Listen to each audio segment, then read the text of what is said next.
안녕하세요. 공인중개사법 실무 장석대입니다. 자, 오늘은 91쪽 하겠습니다. 법령편에 이어서 중개 실무편 공부를 해보도록 하겠습니다. 중개 실무는 말 그대로 실무죠. 맨 처음에 이제 중개 계약을 체결합니다. 그리고 업무 활동 계획을 수립을 하겠죠. 그 다음에 그 물건에 대한 조사 확인 활동을 하겠죠. 그리고 판매 활동, 중개 활동을 합니다. 그래서 가망 고객을 발견하셔야 되겠죠. 그래서 결국에는 중개가 완성됩니다. 당사자 사이에 매매, 교환, 임대차 같은 부동산 거래 계약이 체결되죠. 중개가 완성이 되는 겁니다.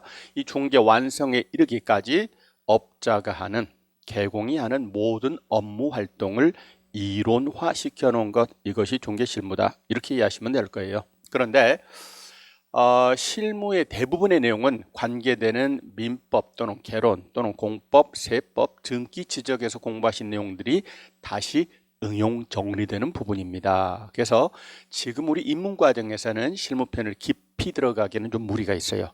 관계 과목 공부가 어느 정도 되었을 때 실무적 관점에서 접근하는 게 더 효과적일 수 있습니다. 그래서 가장 필요한 핵심적인 기초적 내용만 주로 다루도록 하겠습니다.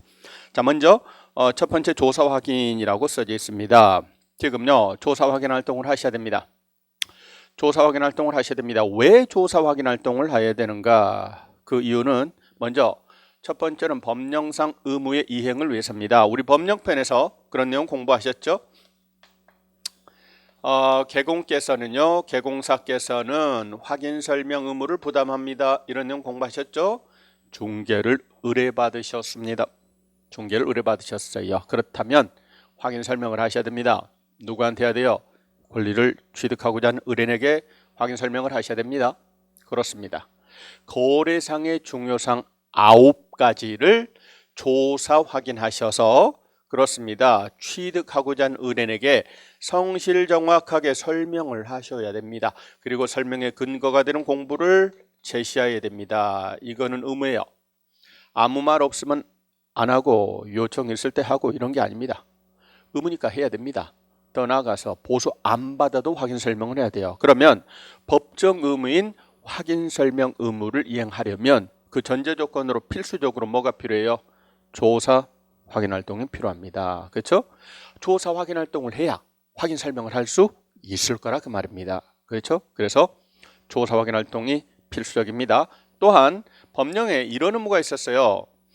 개공사께서는 중개가 완성이 되었어요. 예? 중개가 완성이 되어서 거래계약서를 작성합니다. 이때는 확인 설명했던 내용을 서면으로 작성한다라고 했습니다. 이거를 중개대상물 확인 설명서라고 하죠. 확인 설명서를 작성하여서 거래 당사자에게 교부를 하셔야 됩니다. 그러시고 이 확인 설명서를 3년간 보존하셔야 됩니다. 확인 설명서 작성, 교부, 보존 의무를 공부하셨어요. 그러면 확인 설명서를 쓰려면 소설로 쓸 수는 없잖아요. 네?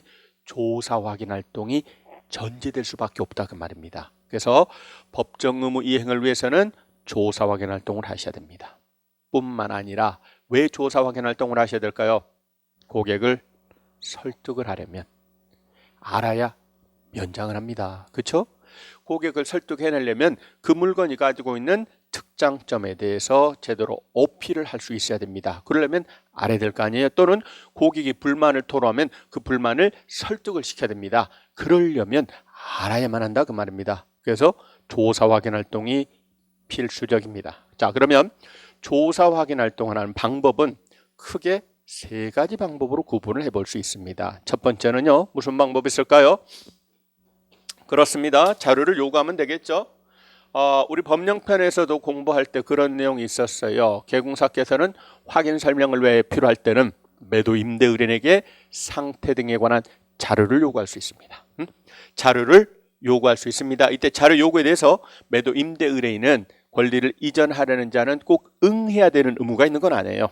불응할 수도 있습니다. 나 몰라 이렇게 나올 수도 있어요. 만약에 이렇게 나오면 이때 개공사께서는 이번에는 취득하려는 자에게 매수 임차 의뢰인에게 내가 자료 요구했지만 저자가 불응했습니다. 이러한 취지를 설명하고 확인 설명서에 기재하시라 그런 적 있었죠. 자, 이처럼 의뢰인에게 자료를 요구하여 확인하는 방법이 있습니다. 보통 우리가 중개계약을 체결하고 접수 처리할 때 물어보잖아요. 혹시 임차인이 있어요? 뭐 저당권 설정된 건 있어요? 이렇게 물어봅니다. 의뢰인을 통한 조사 확인이 첫 번째 방법입니다. 그런데 의뢰인한테 물어봤는데 얘가 사실과 다른 이야기를 할 수도 있어요. 그렇죠? 그러니 그 말을 100% 믿으시면 안 되고 당신도 또한 조사 확인 활동을 하셔야 됩니다. 자, 그러면 이제 개공사가 조사 확인 활동하는 두 번째 방법은 뭐예요? 공부를 통한 조사 확인입니다. 그렇죠? 어떤 내용을 공적으로 증명하는 역할을 하는 공부를 통한 조사 확인 활동을 하셔야 됩니다. 토지대장, 임야대장, 건축물대장, 토지용계획 확인서, 등기상 증명서 같은 공부를 통한 조사 확인 활동이 있습니다.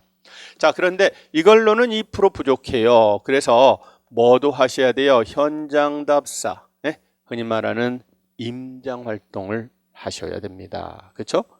현장 답사해야 되는 이유는요, 또 정리해 보면 크게 두 가지예요. 왜 현장을 가봐야 되느냐? 그게 두 가지 이유입니다. 첫째는 공부로 알 수 없는 게 있으니까 가봐야 돼요. 예를 들어서 등기부를 뚫어지게 쳐다봐도 점유권, 유치권, 분묘기지권 이런 건 알 수 없어요. 또 토지용계획 확인서를 가지고 지역지구 구역의 명칭을 쓰는 모든 것을 다 알 수는 없어요. 또는 대장을 통해서는 뭐 지세랄지 이런 것들은 알 수가 없다고요. 그러니 가봐야 됩니다. 지금 확인 설명해야 되는 사항에는 뭐도 있냐면 벽면 도배 상태도 있고 수도, 전기, 가스, 소방, 열 공급 설비 등등을 설명해야 되는데 이런 것들은 공부로 알 수 없다니까요. 공부로 알 수 없는 내용이 있어요. 그러니 가봐야 되는 겁니다. 현장 답사 하셔야 돼요. 두 번째는 공부를 통해서 확인된 내용이 실체적 진실과 일치한다는 보장이 없어요. 공부상의 지목과 실제 토지의 사용 용도가 다를 수도 있다고요. 건물의 용도하고 실제 용도가 서로 다를 수도 있다니까요. 일치 여부 확인을 위해서는 가 보아야만 합니다. 그렇습니다. 현장 답사하는 이유 첫째, 공부로 알 수 없는 내용이 있으므로 두 번째, 일치 여부 확인을 위해서는 현장 가봐야 되는 겁니다. 둘은 상호 보완적 관계에 놓인다 이렇게 말할 수 있습니다. 그러면 대표적인 공부가 있겠죠. 거기 보시면 자, 기본적 사항이라고들 표현합니다. 또는 표시관계에 관한 사항이라고들 표시합니다.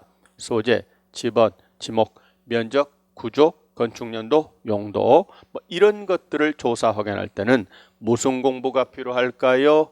그렇습니다. 토지대장, 뭐 임야대장 뭐 이런 공부가 필요하겠죠. 한마디로 지적 공부라고 말해볼까요? 지적 공부. 그 다음에 건물은 건축물 대장 이런 거를 발급받아 보셔야 될 거예요. 그렇죠? 두 번째, 권리관계 조사 확인 활동을 하셔야 됩니다. 권리관계는 무슨 공부를 발급받아 보시면 돼요? 그렇습니다. 등기부를 확인해 보시면 되겠죠? 등기상 증명서를 발급받아 보시면 됩니다. 자, 세 번째, 부동산 공법을 통한 부동산 공법상의 이용 제한이나 거래 규제 등을 조사 확인하셔야 됩니다. 이용 제한이나 거래 규제를 조사 확인할 때는 무슨 공부가 필요할까요? 토지 이용 계획 확인서가 필요해요. 네? 토지 이용 계획 확인서라는 공부가 필요합니다. 자, 그런데 문제는 공부와 공부 사이에 불일치가 발생할 수도 있다 그 말입니다. 예? 서로 불일치가 발생했을 때 무엇이 기준이 되고 무엇이 우선하느냐 이게 중요하죠. 무엇이 기준이 되고 무엇이 우선하느냐. 자, 예컨대 지적 공부 중에 토지대장을 예로 들어 보겠습니다. 토지대장에 보시면은요, 토지대장의 지목과 면적이 나와 있어요. 그런데 토지 등기부에도 지목과 면적이 표시가 되어 있습니다. 토지 대장에도 토지 등기부에도 지목과 면적은 다 표시가 되어 있어요. 그런데 만에 하나 불일치가 발생했어요. 서로 달라요. 이때는요, 기본적 사항에 대해서는요, 토지 대장상의 지목과 면적이 우선하는 거예요. 등기부는 이 대장의 기재에 의해서 등기부를 수정하셔야 되는 겁니다.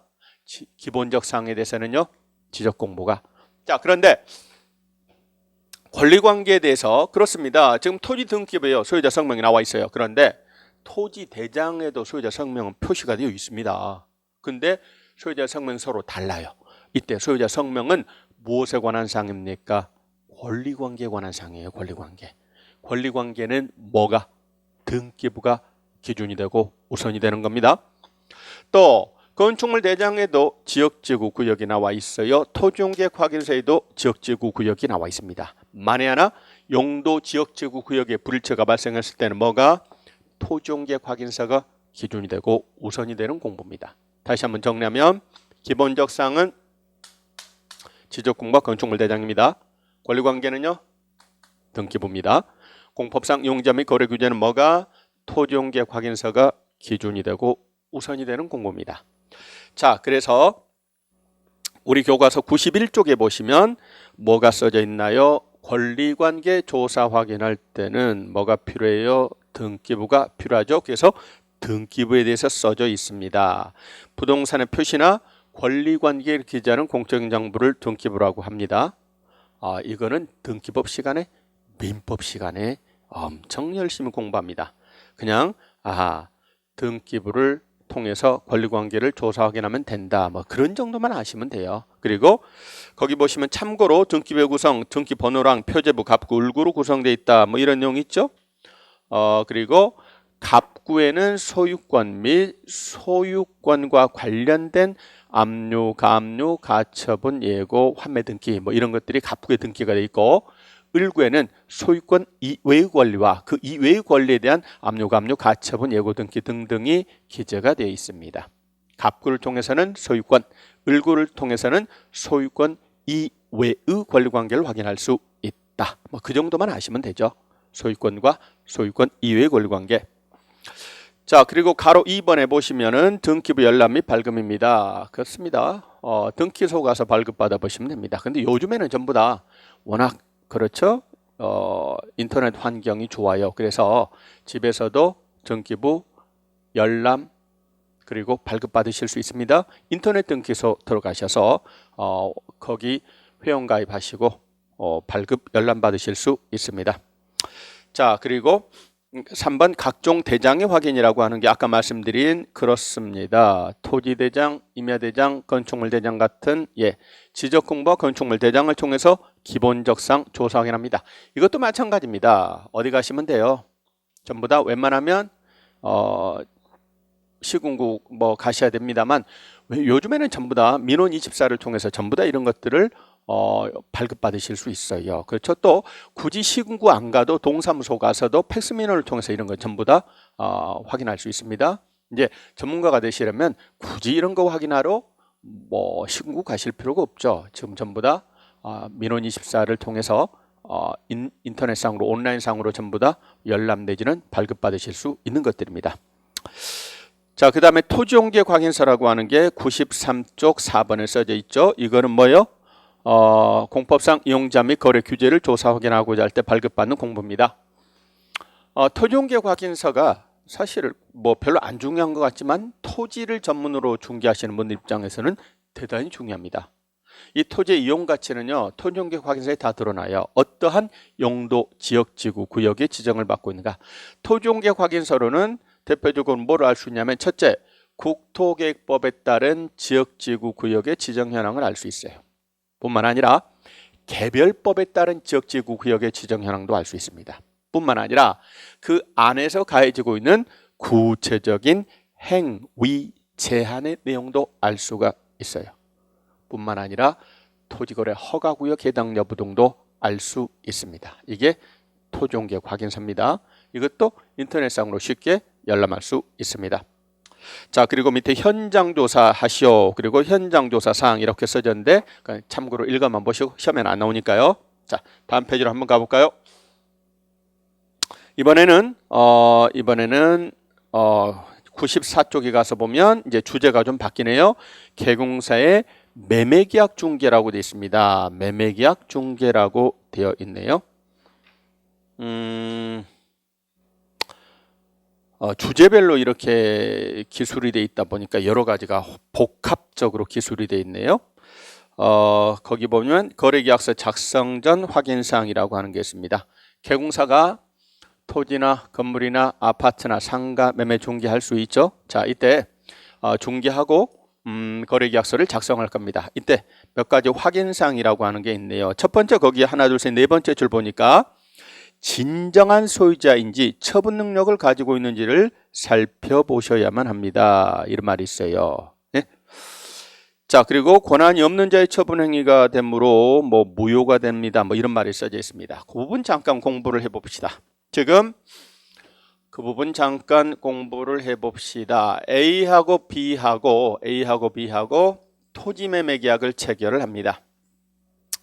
A하고 B하고 토지 매매 계약을 체결하고 개공이 갑이라고 해보도록 하겠습니다. 갑이 이 거래를 알선 중개를 합니다. 자, 지금 A는 매도인이고요. B가 매수인입니다. 지금 B가 매수인이에요.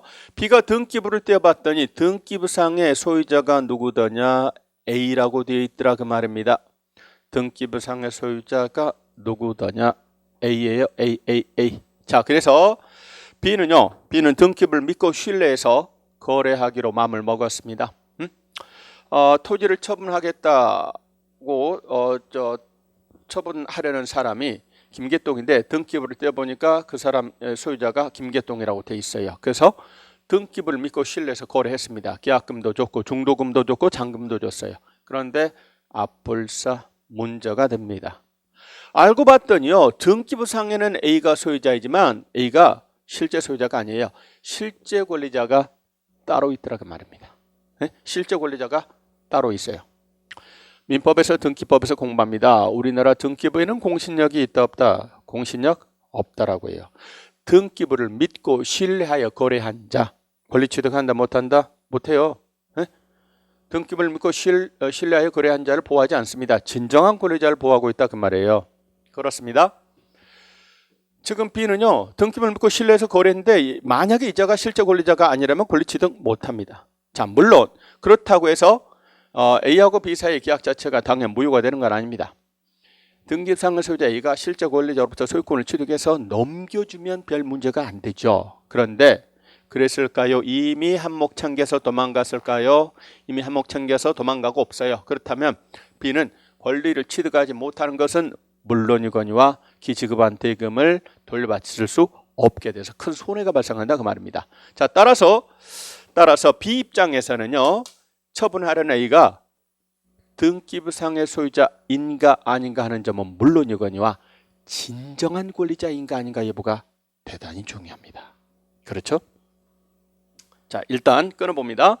우리나라 등기부는 공신력이 없어요. 그래서 우연히 갑이 알았어요. 뭘 알았냐면 등기부상의 소유자와 실제 소유자가 서로 다르다는 걸 알았어요. 실제 소유자가 따로 있다는 사실을 알았다. 이때는 누구를 매도인으로 소개시켜 줘야 될까요? 등기부상의 소유자가 아닙니다. 공신력 없어요. 실제 권리자와 거래가 이루어지도록 중개를 하셔야 되는 겁니다. 그렇습니다. 자, 그런데 B 입장에서는 다시 봅시다. 처분하려는 이자가 진정한 권리자인가 아닌가 여부가 매우 중요합니다. 자, 따라서 중개를 의뢰받은 갑으로서도 지금 A라고 하는 자가 진정한 권리자인가 아닌가를 확인할 주의무가 있다 그 말입니다. 그렇죠? 네. 그런데요, 실제로 이자가 진정한 권리자인가 아닌가를 확인하기란 쉽다 어렵다? 매우 어려워요. 그렇죠? 지금 등기부상에 A로 올라와 있으면 A는 당연히 갑은 당연히 A가 소유자로 추정이 되고 소유자라고 되게 인식한다 그 말입니다.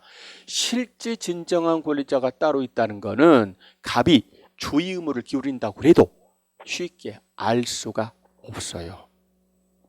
자, 여기에 대해서 갑한테 책임을 묻습니다. 야, 갑, 너는 A가 실권리자가 아니라는 사실을 몰랐구나. 넌 그것도 모르고 뭐 했느냐? 네가 조사했어야 되지 라고 해서 갑한테 책임을 묻는다?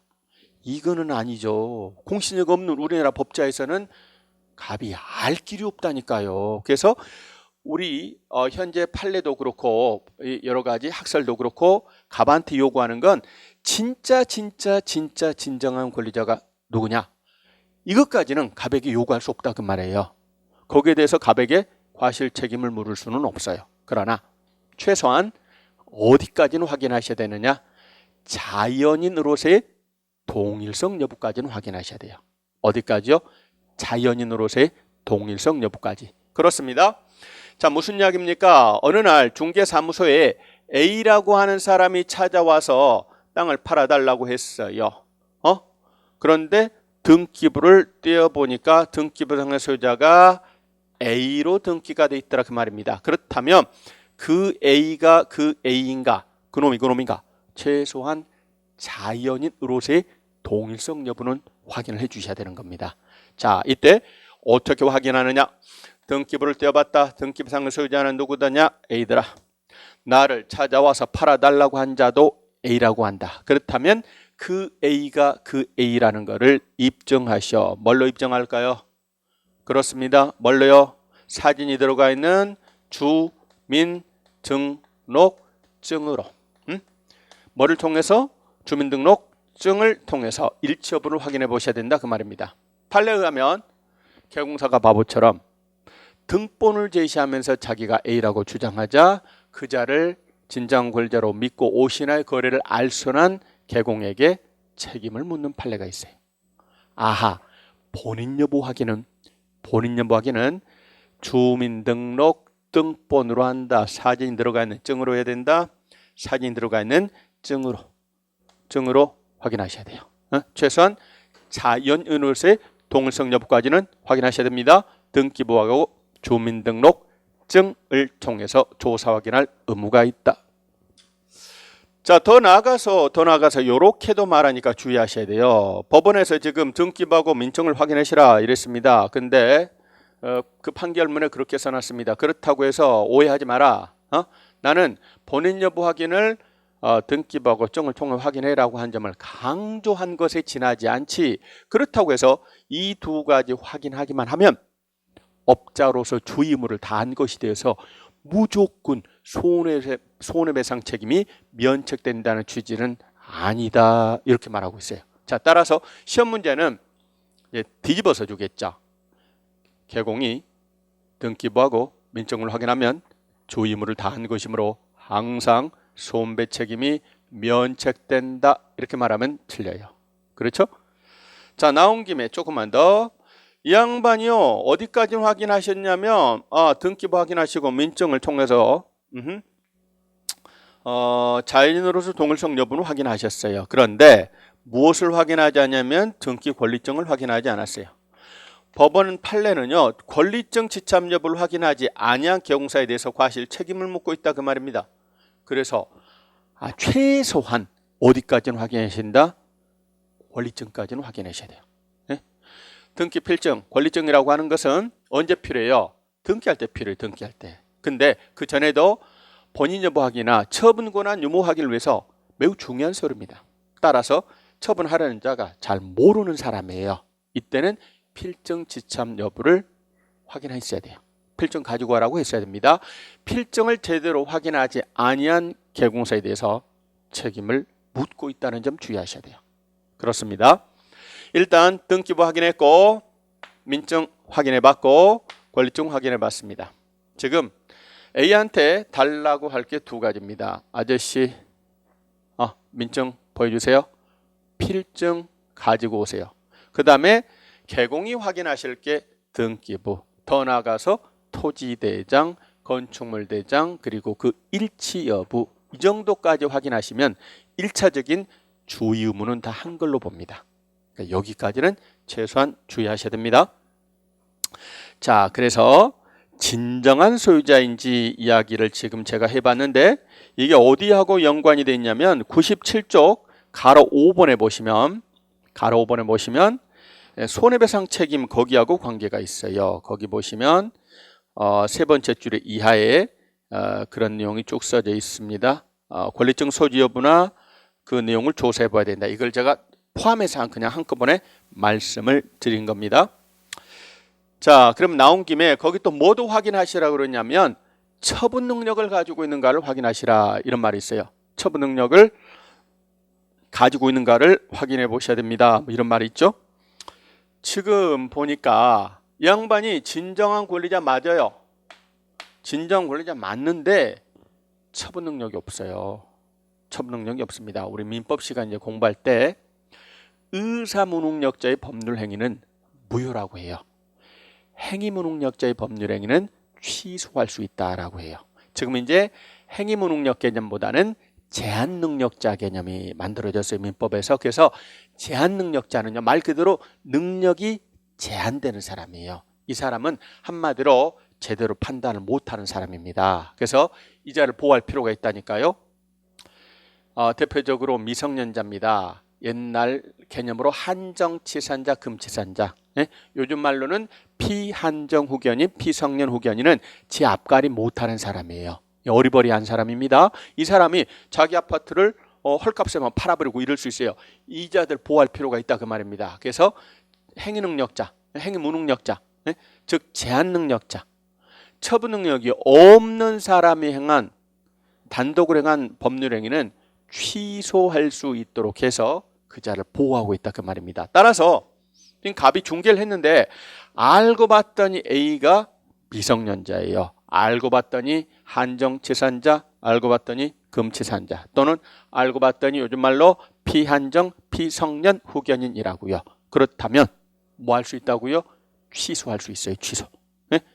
취소할 수 있습니다. 그러면 얘는 취소할 수 있다니까요. 그러면 당연히 원래는 B로부터 받은 돈을 A가 돌려주셔야 돼요. 돌려줘야 됩니다. 취소했으면.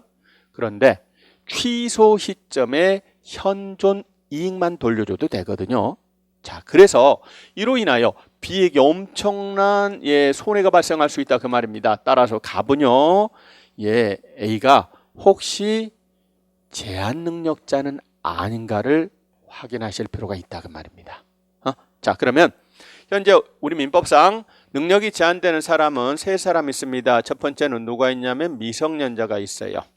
두 번째는 한정치산자, 요즘 말로는 이제 피한정 후견인이라고 부릅니다. 피한정 후견인. 또 금치산자, 요즘 말로는 피성년 후견인이라고 부릅니다. 자, 기본적으로 이 사람들은 어리버리한 사람, 단독으로 행한 자산상의 법률 행위는 취소할 수 있도록 해서 이 자를 보호하고 있는 거예요. 자, 그래서 지금 보니까 지금 아파트를 처분하겠다고 찾아온 사람이 아무리 봐도 어려 보여요. 미성년자입니다. 미성년자처럼 보여요. 미성년자 여부 확인은 쉽게 확인할 수 있어요. 민증 까봐라 그러시면 쉽게 확인할 수 있습니다. 민증 까보니까 미성년자입니다. 그렇다면 돌아가라. 돌아가라. 너하고 안 할 거야. 단독으로 행한 아파트 매매 계약 취소할 수 있다니까요. 그래서 너 말고 부모님을 모셔오너라. 그래야 되겠죠? 네. 너 말고 부모님 모셔오너라. 법정 대리인이 일단 혼인관계 있으면 친권자가 법정 대리인이 됩니다. 부모님 모셔오너라. 누가 부모님인가라고 하는 것은 뭐를 확인해 보셔야 돼요. 그 양반 미성년자인 그자의 가족관계 증명서를 확인해 보셔야 되겠죠. 그렇습니다. 부모님 모셔오너라. 또는 너가 혼자 살 수도 있다. 단 이때는 법정 대리인의 동의서를 가지고 와라. 동의서 없이는 절대 중개하시면 안 돼요. 동의서를 가지고 오면 그자도 거래할 수 있고, 동의서까지 가져와 놓고 나중에 취소 이러면 안 되죠. 그렇습니다.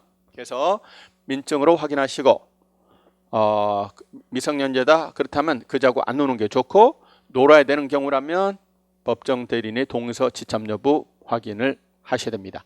아니면 법정 대리인을 직접 모셔오너라. 법정 대리인 여부는 뭐를 통해서? 가족관계 증명서.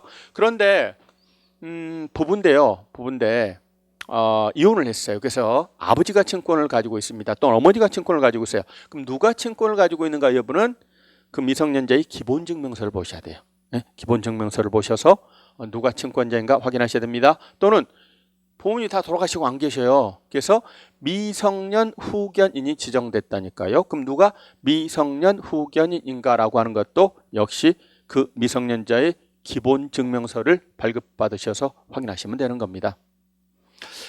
자, 그 다음에 피한정 피성년 후견입니다. 법원으로부터 한정 후견 또는 성년 후견 개시 심판을 받은 자예요. 보니까 아무리 봐도 하는 짓이 좀 이상합니다. 조금 뭐 이거 아닌가? 사물을 처리할 능력이 부족한 사람을 피한정 후견인, 사물을 처리할 능력이 결여된 사람은 피성년 후견인, 옛날 말로는 한정치산자는 심신이 박약하거나 낭비를 일삼는 자, 얘는 심신의 상태에 놓여 있는 자, 뭐 이런 개념입니다. 아무리 봐도 이상하다.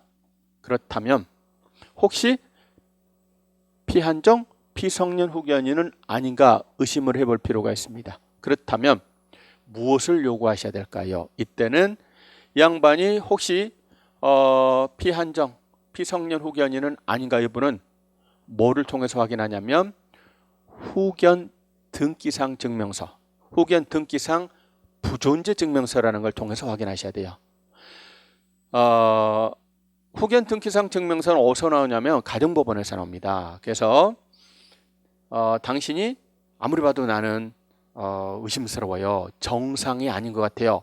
당신이 정상이라는 걸 입증하세요. 네? 이러려면 나는 후견 등기상이 없다는 걸 후견 등기상 부존재 증명서를 띄우면 정상이라는 게 입증이 돼요. 네? 그러니까 후견 등기상 증명서 내지는 부존재 증명서를 가지고서 확인하시면 되는 겁니다. 그리고 확인해 보니까 피한정 후견인입니다. 피성년 후견입니다. 피성년 후견인은요 절대 이 양반하고는 어떤 경우에도 놀면 안 돼요. 네? 성년 후견인의 동서 같은 거 갖고 와도 얘는 취소할 수 있으니까 절대 이 양반하고는 거래하시면 안 되고 그자의 법정 대리인과 거래가 이루어지도록 중개하셔야 돼요. 그런데 피한정 후견인은요 원칙적으로 혼자서도 할 수 있어요. 자, 그런데 아파트 처분한다랄지 담보로 제공하고 은행에서 돈 빌린다랄지 이런 것들은 양반이 조금 어리버리하니까 도와줄 필요가 있다. 중요한 법률행위 할 때는 뭐가 있어야 된다? 후견인의 동의가 있어야 돼요. 자, 따라서 양반은 동의서를 가지고 오면 혼자도 할 수 있습니다. 자, 그래서 여러 가지 제한 능력자일 가능성도 염두에 두시고 확인을 해 보셔야만 합니다. 미성년자분은 민증으로 쉽게 확인할 수 있다. 피한정 피성년 후견인은 뭐를 통해서? 후견 등기상 증명서 또는 부존재 증명서. 옛날 한정치산자 금치산자 여부는 기본 증명서를 통해서 확인할 수 있었습니다. 이거는 나중에 좀 더 우리가 기본서가 나오면 깊이 공부를 해보도록 하겠습니다. 자, 그 다음에 이제 그 밑에 보니까 또 명의신탁이라고 하는 부분이 잠깐 나와 있어요. 명의신탁이라고 하는 부분이 잠깐 나와 있습니다. 거기 잠깐만 확인해 볼까요? 지금 개공사가 확인할 게 진정한 권리자 여부, 일치 여부, 그리고 혹시 제한 능력자는 아닌가 이런 거 확인하셔야 됩니다. 자, 이와 관련해서 실명법상의 내용이 거기 잠깐 나와 있는데 거기 잠깐만 알아보도록 하겠습니다. 명의신탁 약정이라고 하는 게 있습니다. 봅시다. A라고 하는 사람하고 B라고 하는 사람이 명의신탁 약정을 맺었어요. A하고 B하고. A는 누굽니까? 작은아버지. B가 누굽니까? 조카입니다. 조카. 조카야. 중소기업 사장입니다. A가. 그런데 큰일 났다. 우리 회사가 부도가 났어. 부도가 날 것 같아. 그러면 채권자들이 벌떼처럼 달라들 거야. 그래도 아파트는 한 채 지켜야 될 것 같아. 그래서 너하고 나하고 대내적으로 너하고 나 사이 우리끼리는 누가 내가 부동산에 관한 소유권 기타 물권을 갖기로 하고 내부적으로는 누가요? A가 소유권을 갖는 거고 그러나 대외적으로는 그렇습니다. 등기상으로는 그 말이죠. 대외적으로는 그 들러리 조카 명의로 등기하기로 약정을 맺습니다. 이런 약정을 명의신탁 약정이라고 합니다. 다시요. 대내적으로는 누가 시키는 신탁자, 얘를 보통 신탁자라고 말합니다. 명의신탁자가 부동산에 관한 소유권, 기타 물권을 보유하기로 하고 대외적으로는 등기상으로는 들러리 수탁자 명의로 등기하기로 하는 약정을 명의신탁 약정이라고 합니다. 자, 그런데 우리 실명법에서는요. 명의신탁 약정은 무효입니다. 명의신탁 약정은 무효고 얘가 무효니까 등기도 무효, 물권 변동 효력도 무효라고 해요. 네? 그러나 명의신탁 약정의 무효, 물권 변동의 무효 가지고 선악을 불문하고 제3자에게는 대항할 수 없다. 뭐 이렇게 되어 있어요. 명의신탁 약정 무효, 등기 무효, 그런데 선악을 불문하고 그 무효 가지고 선악을 불문하고 제3자에게는 대항할 수 없다. 이런 내용이 실명법에 있습니다. 자, 무슨 이야기인가 한번 봅시다. 가장 대표적인 명의신탁 유형 중에 이자간 명의신탁이라는 게 있어요. 이자간. 지금 아까 경우입니다. 지금 작은아버지하고 조카하고 명의신탁 약정을 맺었습니다. 그래서 원래 A씨 아파트예요. 근데 A씨 아파트를 매매 형식을 빌려서 누구 앞으로? B 앞으로 등기를 넘겨버렸다 그 말입니다. 네? 지금 등기부상에는요. 등기 원인이 매매라고 표시가 돼 있어요. 명의신탁이라고 표시가 돼 있지 않다 그 말입니다. 외관을 가지고는 등기부를 가지고는 명의신탁 여부를 알 수가 없는 거예요. 네? 자, 지금 매매 형식을 빌어서 B 앞으로 등기를 넘겼습니다. 그러면 우리가 아까 뭐라고 그랬냐면 명의신탁 약정은 무효라고 했어요. 무효. 얘가 무효니까요. 등기도 무효예요. 물권 변동 회록도 무효예요. 네? 모두 무효입니다. 등기도 무효, 물권 변동 회록도 무효. 그럼 소유권은 누구한테 있느냐? 소유권은 A한테 있는 거예요. 소유권은. 네? 소유권은 A한테 있는 겁니다. 자, 이때 수탁자 B가요. 자기 명의로 등기가 되는 걸 기화로 해서 제3자 C에게 팔아먹어 버렸습니다.